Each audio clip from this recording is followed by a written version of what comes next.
गायत्री महामंत्र एक बार मेरे साथ दोहराएं। ओम भूर्भुवः स्वः तत्सवितुर्वरेण्यं भर्गो देवस्य धीमहि धियो यो नः प्रचोदयात्।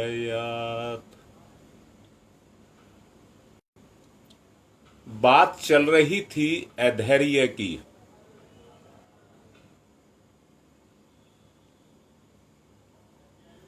दीपा कल मेरे से सवाल कर रही थी, क्या किया जाए कि अधैर्य को मिटाया जाए, धैर्य पैदा किया जाए। हां, बात तो सच है, जिंदगी का उद्देश्य तो यही है।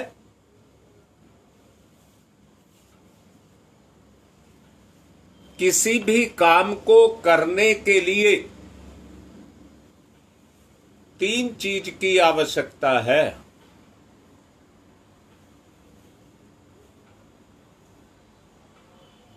जो ईश्वर से मिलती हैं। नंबर 1 समय, नंबर 2 ज्ञान, नंबर 3 पुरुषार्थ।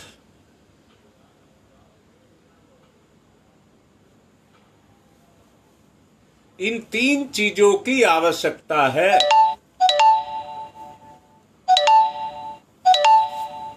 लड़की कह रही है कि क्या किया जाए कि हम में धैर्य पैदा हो जाए। व्यक्ति की जो इच्छा है वो परिणाम पर टिकी है। और मन का स्वभाव है कि वो परिणाम जल्दी से चाहता है, देरी नहीं चाहता। कल मैंने कहा था, दूध से दही बनने में समय लगता है। एक बच्चे को पैदा होने के लिए मां को 9 माह का इंतजार करना पड़ता है, पर पिता को अपने लायक बनाने के लिए 25 साल का इंतजार करना पड़ता है। मां बाप पाल करके उसे 25 साल तक मेहनत करते हैं योग्य बनाने के लिए।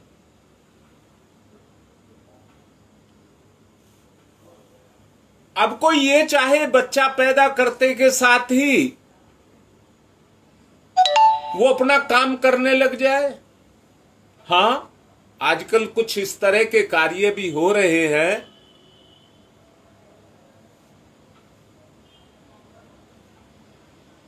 मैंने देखा है, सामान्यतया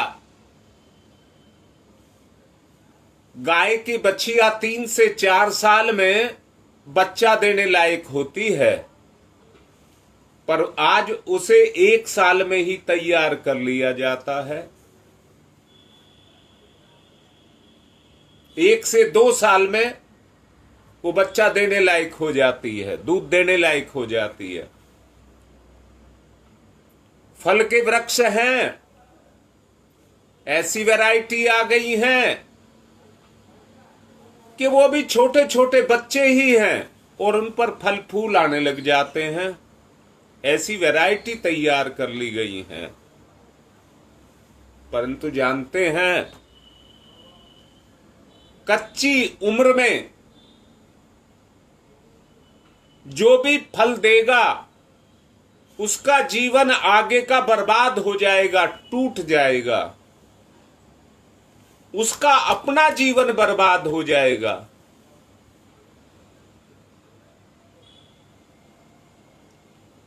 समय के साथ पकता है। मैच्योरिटी जिसको कहते हैं, परिपक्वता जिसको कहते हैं, वो समय के साथ आती है। इसलिए आदमी को याद रखना, दीपा के सवाल का जवाब दे रहा हूं।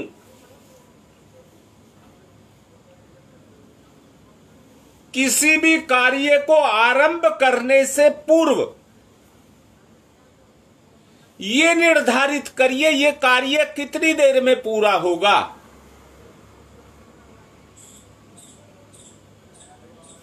ये कार्य कितनी देर में पूरा होगा ये निर्धारण करिए।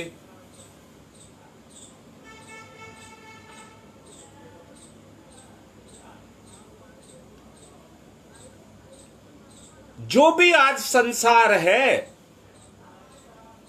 वो आपके मन से है। जो भी संसार में आज आप देख रहे हैं वो आपके मन से है। जो कर्म आप करते हैं उसके परिणाम भी मन से हैं।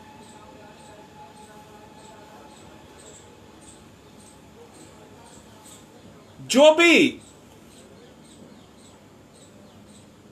संसार में क्रिया करके पुण्य या पाप आप जोड़ रहे हैं वो मन से ही है।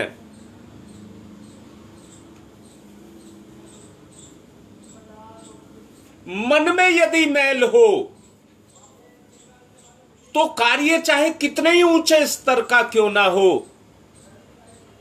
वो भी मैला हो जाएगा। सबसे पहले अपने मन को ठीक करना होगा।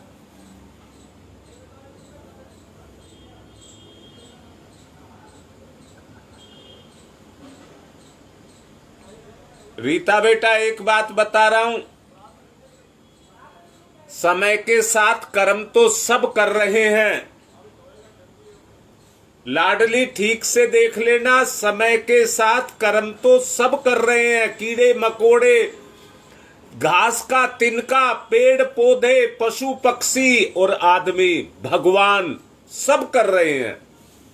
अच्छा बताओ, भगवान निकम्मा है क्या? आप ही काम करते हैं, भगवान भी कोई काम करता है कि नहीं करता?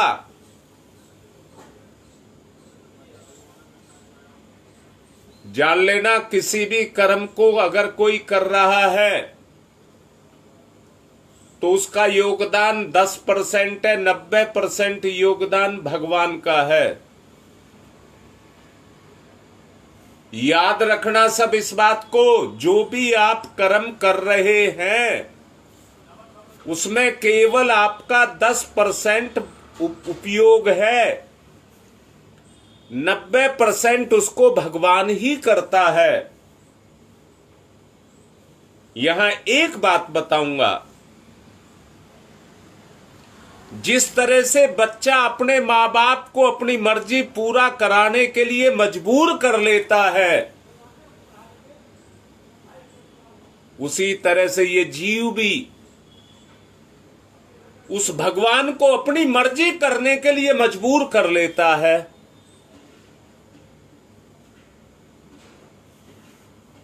अब मैं आप ही लोगों से पूछ रहा हूं, जरा जवाब दो। मन यदि सधा हुआ नहीं है, इंद्रियां आपकी सधी हुई नहीं रहेंगी। मन जब तक मजबूत नहीं होगा इंद्रियों को काबू में नहीं कर सकेगा।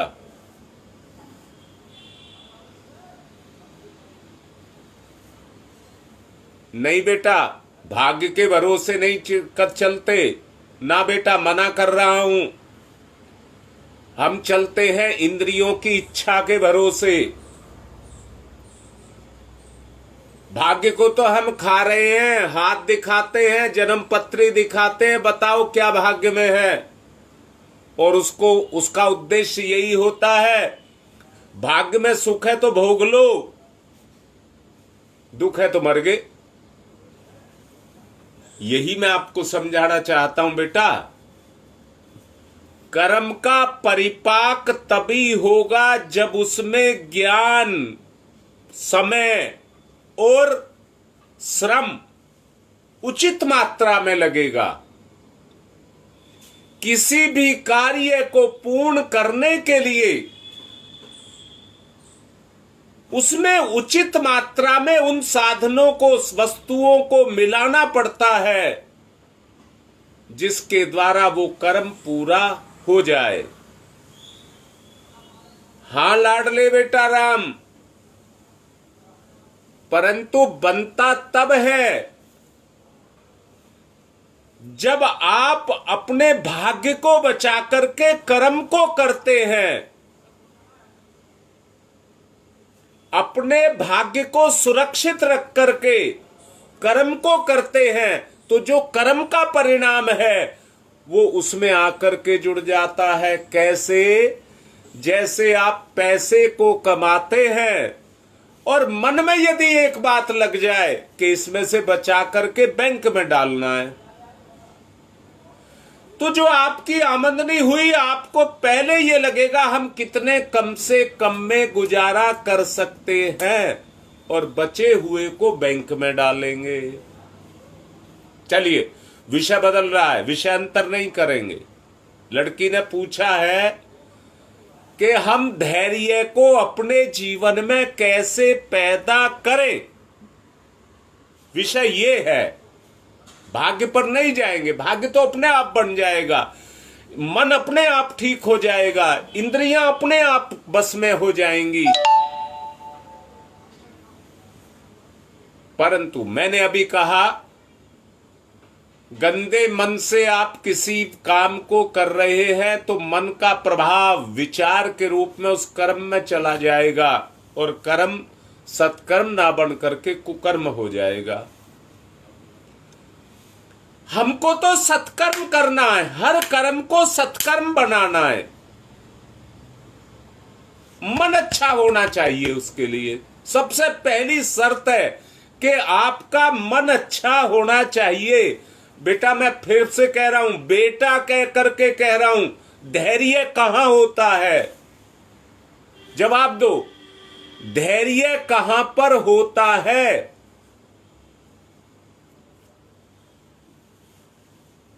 अगर आप ये समझते हैं कि धैर्य कहां है और जब तक उसको धारण नहीं करेंगे, धारण से धारणा बनती है,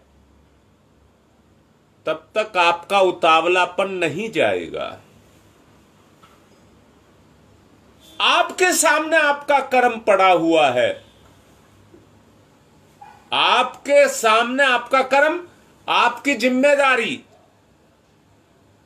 आपकी जिम्मेदारी आपके सामने पड़ी हुई है। निखिल ठीक लिख रहा है बेटा। धैर्य कहां है? मन में। मन में तो धारण करो। कैसे करोगे? धारणा से। कैसे होगी? अभ्यास से। कैसे होगी? लक्ष्य का निर्धारण करिए, ये काम मुझे पूरा करना है, इतने समय चाहिए, तो इतने समय में उस काम को पूरा करना है।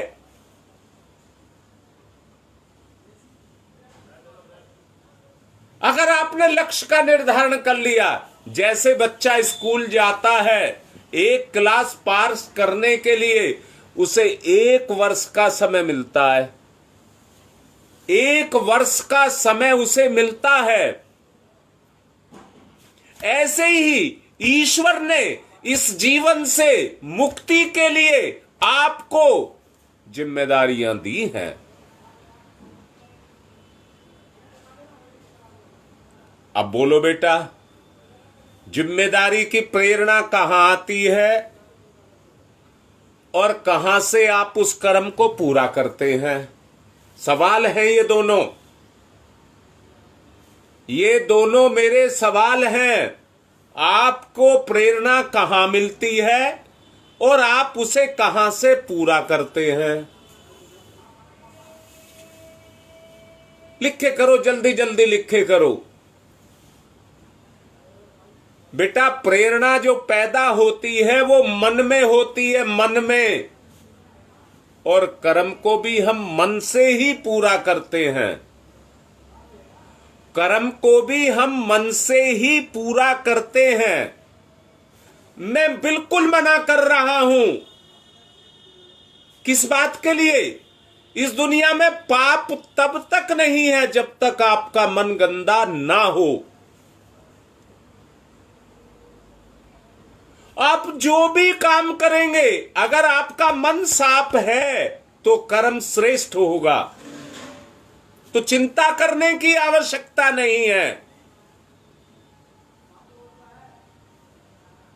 हाँ बेटा, अपनी प्रेरणा स्वदेश आत्मा से तो मिलती है, आत्मा ही सर्वस्व है, परंतु जो प्रेरणा आती है वो मन में आती है, मन में। अब लाडली बेटी, अगर मन गंदा है तो आत्मा ने तो श्रेष्ठ, जो आपका भाग्य था, जिसको जीने के लिए आपने जन्म लिया है, इस समय को लगाने के लिए, जीवन का जो समय है इसको लगाने के लिए आपने जीवन को धारण किया है। सच को देखो, जो आज आप कर रहे हैं, क्या उसी के लिए आपने जन्म लिया है?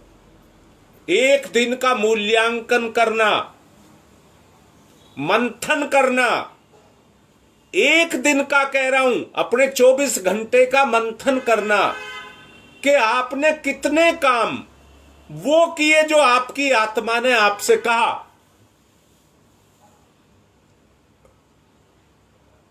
अगर किए तो शांति, धैर्य अपने आप आ जाएगा। नहीं किए तो अशांति, धैर्य अपने आप चला जाएगा। अपनी इच्छा पूरी करोगे या अपनी आत्मा की इच्छा पूरी करोगे, यह सोचना होगा। ये आपको सोचना होगा।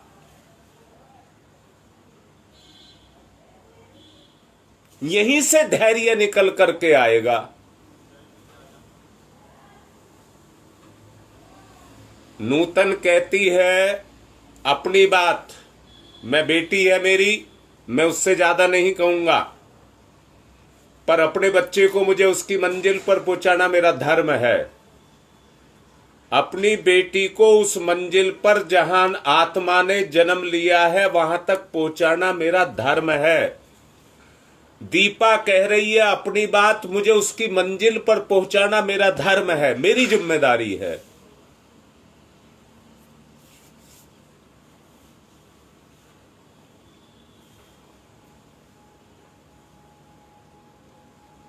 जो अंतर प्रेरणा जगा रहा हूं, मेरी तरफ से जो जागरण हो रहा है सबके अंदर, सुनने तक सीमित मत रहना, मंथन करना, हर चीज का मंथन करना। अगर मंथन करोगे तो मंजिल जरूर मिलेगी। और एक बात याद रखना, किसी भी मंजिल को प्राप्त करने के लिए कोई भी कर्म दुनिया में ऐसा नहीं है जिसमें कठिनाई ना हो। काम को शुरू करने वाला काम को शुरू करता है, व्यापार शुरू करने वाला व्यापार के मुनाफे को देख करके काम करना शुरू करता है, मुनाफा है। कार्य को करने में मुनाफा है, परंतु दिक्कतें भी तो हैं। रीटा बेटा, तुम दुकान करते हो, पैसा तो कमाते हो, पर मुसीबत कितनी झेलते हो? अरे मुसीबत झेलना छोड़ दो तो पैसा भी बंद हो जाएगा। इसलिए ऐसा व्यापार करने वाला, दीपा अच्छे से सुन लेना, व्यापार के फायदे को देख करके व्यापार करने वाला एक समय तक व्यापार करता है, पर कठिनाइयों को देख करके छोड़ करके भग लेता है, तो जितनी पूंजी लगाता है वो भी बेकार गई। जिस काम को करने के लिए जितनी मेहनत समय लगाया गया, अधैर्य पैदा हो गया, छोड़ दिया, तो समय भी गया, श्रम भी गया, ज्ञान भी गया, सब बेकार हो गया और पछतावा पैदा हो जाएगा।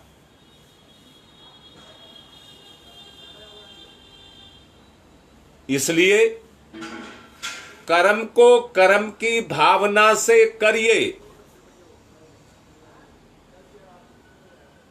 कर्म को कर्म की भावना से करिए।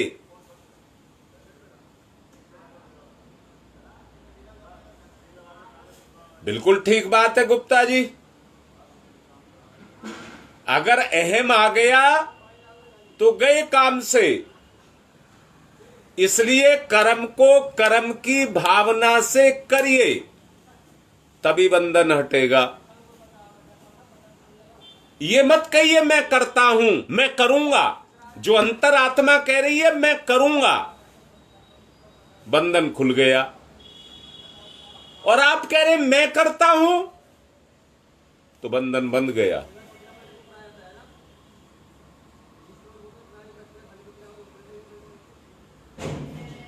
जो माँ बाप बच्चे पैदा करते हैं वही उनका पालन पोषण भी करते हैं, और उनके द्वारा जो पालन पोषण होता है वो दूसरा नहीं कर सकता। जो माँ बाप करते हैं वो दूसरा नहीं कर सकता, वो माँ बाप ही कर सकते हैं। इसलिए कर्म के पीछे छुपे हुए उस सत्य को, जो पीछे छुपा हुआ बैठा हुआ है, फिर दोबारा से कह रहा हूं, कर्म के पीछे कर्म का जो सत्य छुपा हुआ है वो उसके पीछे छुपा हुआ है। आप उसको प्रकट करिए, बंधन कटेंगे। इस दुनिया में जो जिम्मेदारी मिली है वो पूरी होगी, कोई नहीं रोक सकता उसे। हर किसी की जिम्मेदारी है और हर किसी के साथ ईश्वर है। और मैंने कहा 10% आप करते तो 90 वो करता है।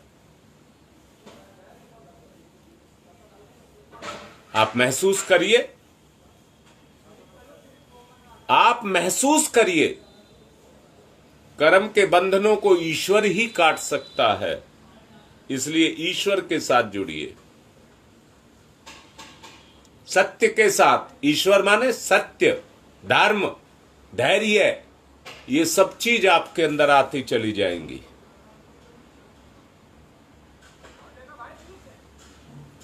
उस सच्चाई को पहचानिए जो आज का सत्य है। आज का सत्य बोल रहा हूं,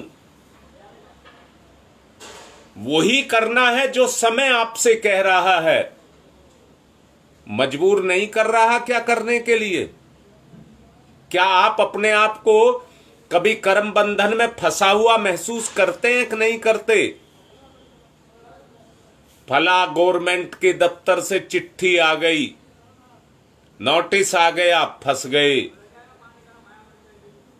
यही बंधन है ईश्वर का। वो साक्षात किसी के पास नहीं आता, पर बंधन में डाल देता है। इसलिए आप डर करके भागेंगे तो भी फंसेंगे, आप लापरवाही करेंगे तो भी फंसेंगे। इसलिए आई हुई जिम्मेदारी से तुरंत तैनात होकर के अटकना शुरू कर दें। उससे घबराएं ना, क्योंकि 90% ताकत तो ईश्वर की मिलेगी। आपको तो जो ईश्वर की प्रेरणा मिले, पीछे तो ईश्वर बैठा हुआ है सब कुछ झेलने के लिए। इसलिए आप अपने कर्म को समझिए, अपनी जिम्मेदारी को समझिए। नोटिस आ गया, किया कुछ नहीं, बस अपने आप को ही जाए और मेरी सिफारिश कर दे और उसको कटवा दे, इस तरह की भावना मत रखिए। जो मेरे भाग्य के साथ जुड़ा है उसे मैं पूरा करूंगा, इस तरह की भावना को मन में रखें तो काम बन जाएगा, काम बन जाएगा।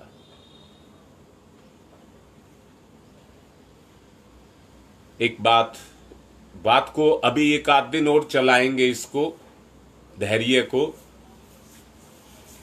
सबको क्लियर हो जाए।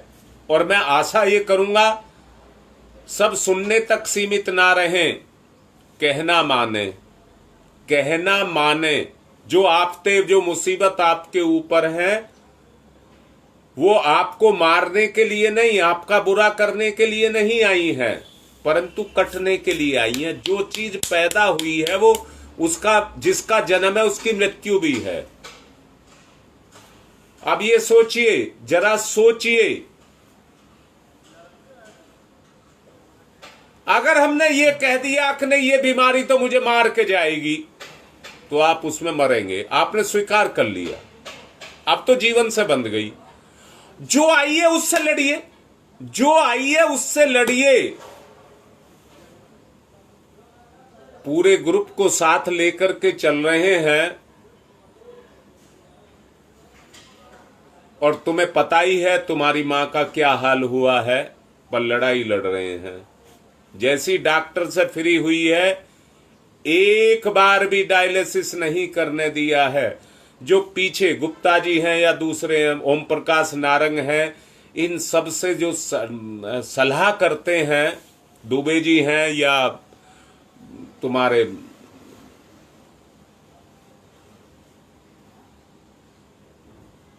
और दूसरे हमारे भाई हैं, उनसे सहायता कर लेते हैं, सलाह करते हैं, तो उसके बाद यही निर्णय लिया गया कि लड़िए, और नहीं कराया गया है, डायलिसिस नहीं कराया है। क्रेटिनिन एक जगह पर रुक गया है। सबका मंतव्य ये है, कल से जड़ी बूटियां देनी शुरू करिए, गिरेगा। लड़ रहे हैं और परिणाम भी देख रहे हैं। ईश्वर जो करता है अच्छे के लिए करता है, और अब मन ये है कि इस तरह की कोई भी बीमारी किसी को नहीं होने देंगे, ये मन है। आप सबका पूर्ण सहयोग मिल रहा है,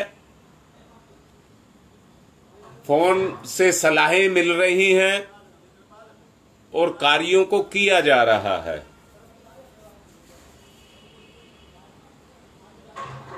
इसी तरह से हमारे भाव जुड़े रहें।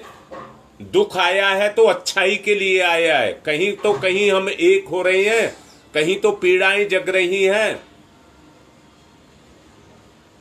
तो सब एक हो जाओ।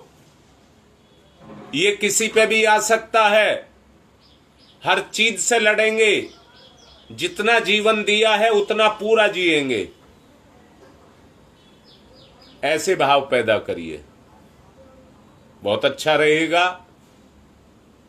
अभी 3-4 दिन बाद फिर टेस्ट कराएंगे, अभी नहीं कराएंगे। कल ये सलाह की गई थी कि 4-5 दिन के बाद टेस्ट किया जाए, तो 4-5 दिन के बाद कराएंगे। अभी दवाई दे रहे हैं, फिजिकल स्थिति को देख रहे हैं। फिजिकल स्थिति को मैं ये बोल रहा हूं, उनमें चैतन्यता है पूरी तरह से, जैसे वो स्वस्थ रहती थी उतनी स्वस्थ हैं।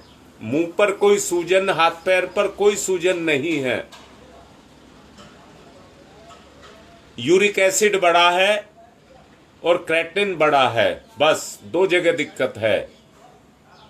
क्रेटिनिन जैसे घटेगा यूरिक एसिड भी घट जाएगा।